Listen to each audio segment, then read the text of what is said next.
Hello and welcome to the Giants of the Faith podcast. I'm your host, Robert Daniels, and this is episode 81, and the second in our series of episodes based on the Biographical Dictionary of Evangelicals from Inter-Varsity Press.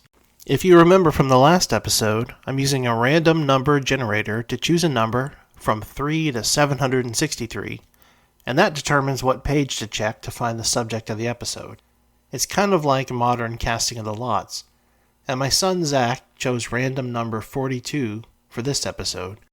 And that has led us to today's episode, where we're going to focus on someone wholly unknown to me previously, early American Evangelical Lyman Beecher. If you recognize the name Beecher, you might be thinking of Harriet Beecher Stowe, the author of Uncle Tom's Cabin, or Henry Ward Beecher, a celebrated preacher in his own right. And those are Lyman's children.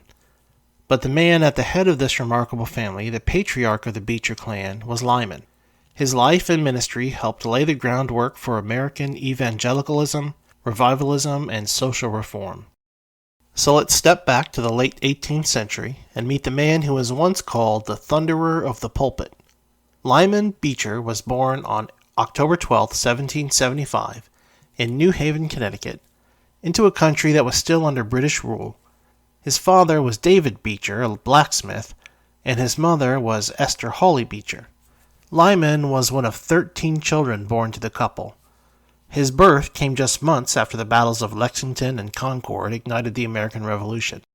Raised in the spirit of that revolutionary fervor, Beecher's early life was shaped by a strong sense of duty, a love for liberty, and eventually a zeal for the gospel. Tragedy marked Lyman's early years. His mother, Esther, died when he was just a toddler, and he was raised largely by his aunt.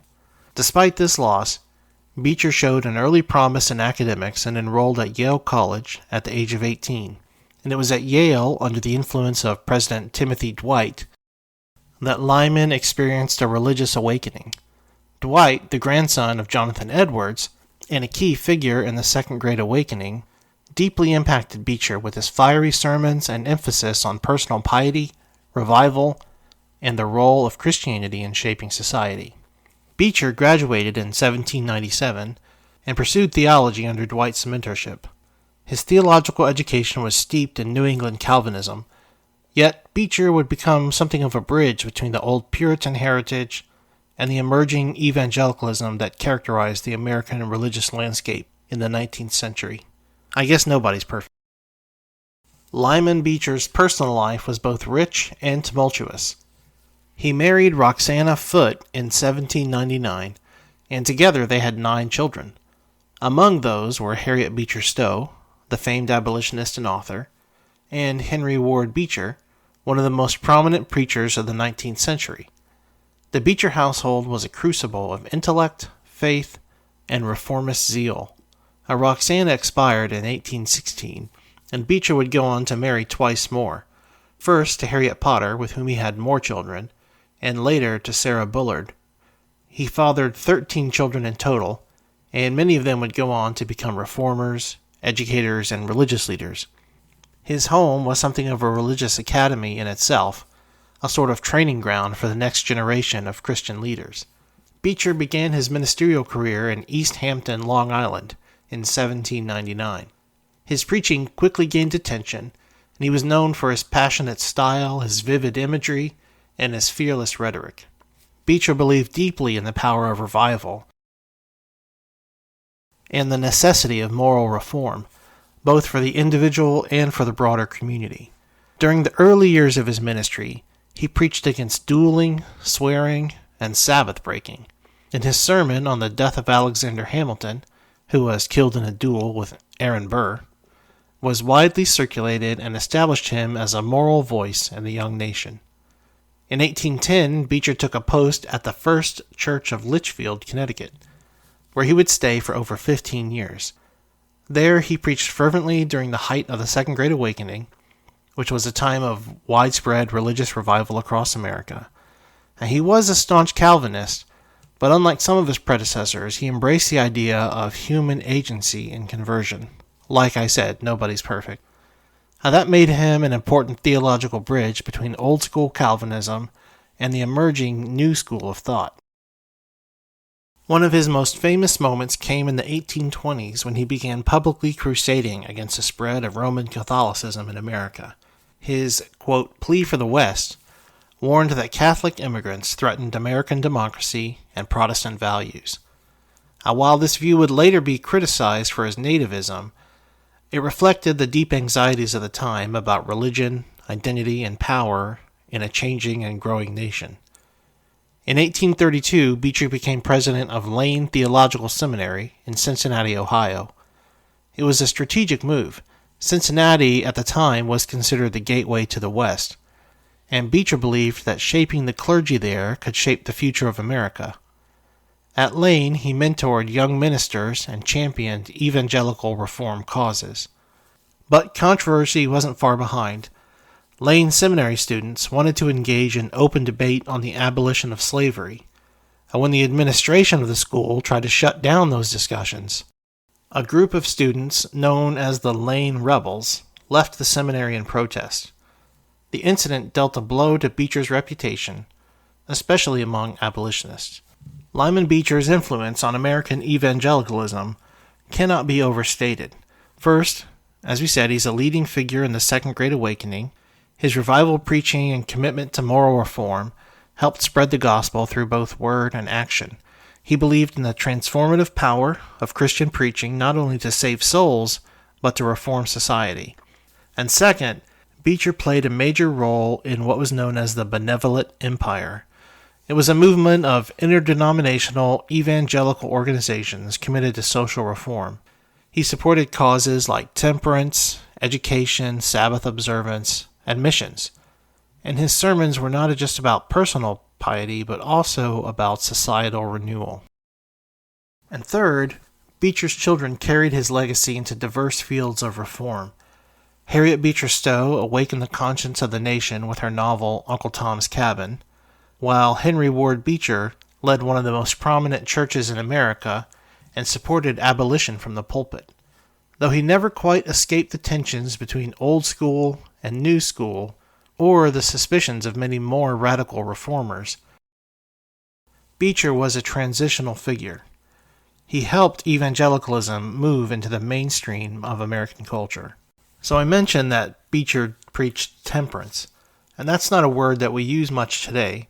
So let's take a minute to take a brief look at the temperance movement of the 19th century. And before we do, let's define temperance.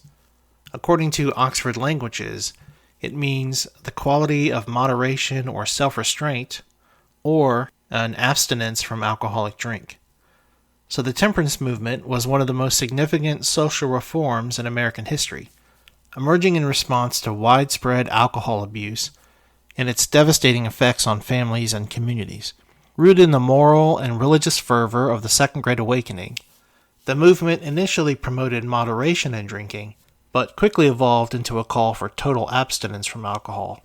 Reformers, many of them evangelical Christians, saw alcohol not only as a personal vice, but as a societal evil that contributed to poverty, domestic violence, crime, the breakdown of the family unit. Organizations like the American Temperance Society, founded in 1826, helped mobilize a broad coalition of clergy, lay people, and even politicians who pushed for moral reform.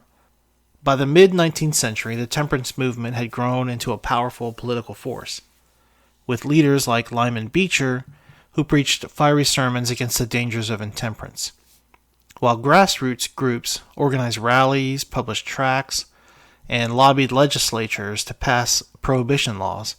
Women played a particularly active role, often drawing attention to the toll that alcohol took on their homes and on their children. The movement's influence reached its peak with the formation of the Women's Christian Temperance Union in 1874, which later laid the groundwork for national prohibition in the early 20th century. Though often criticized for its moral rigidity, the temperance movement was a key expression of evangelical concern for both personal and societal holiness. Okay, with that out of the way, back to Beecher. Lyman Beecher's later years were marked by reflection, writing, and the continued influence of his ideas, even as the religious and political landscape of America began to shift dramatically. After resigning from his position at Lane Theological Seminary in 1850, Beecher returned to Boston, where he had previously served as pastor of Hanover Street Church. Though no longer preaching regularly, he remained a respected elder statesman in the world of American Protestantism and continued to engage with the pressing moral and theological debates of the day. In Boston, Beecher lived with his children and maintained correspondence with various religious leaders. He spent time revisiting and editing his earlier sermons, many of which had been influential, and in 1864, a year after his death, his collected works were published in 2 volumes, Autobiography, Correspondence, etc., of Lyman Beecher, compiled with the help of his son Charles Beecher. These writings offered insight into his theological evolution, revivalist convictions, and personal experiences during a period of immense change in America. Though age and illness gradually slowed him down, Beecher was still mentally sharp and spiritually vigorous in his final years. He remained deeply invested in the moral issues of his time, particularly slavery, temperance, and the role of Christianity in shaping the nation. He had lived long enough to witness the outbreak of the Civil War, a conflict that touched on the very core of many of the issues that he had preached about for decades, including national morality and the sanctity of human life. But he died before the end of that war, on January 10, 1863, at the age of 87. His death marked the end of a life spent in relentless pursuit of moral and spiritual reform, though some of his positions, especially his anti-Catholic rhetoric, would later be viewed critically. Beecher left behind a powerful legacy. Through his revival preaching, his passionate calls for societal transformation, and the extraordinary accomplishments of his children, he helped shape not just 19th century evangelicalism, but the broader trajectory of American moral and religious life. And that's it for this episode. Random number 42 turned to lead to a pretty interesting and influential guy, and I hope you enjoyed this episode and will stick around for the rest of the season. And if you've listened this far, I'll give you a sneak peek that we've already generated number 18 for next time, and that's landed us on Jacobus Arminius, so it should be a pretty interesting episode. If you have any comments or corrections, please send them along to podcast@giantsofthefaith.com. I thank you for listening, and until next time, God bless.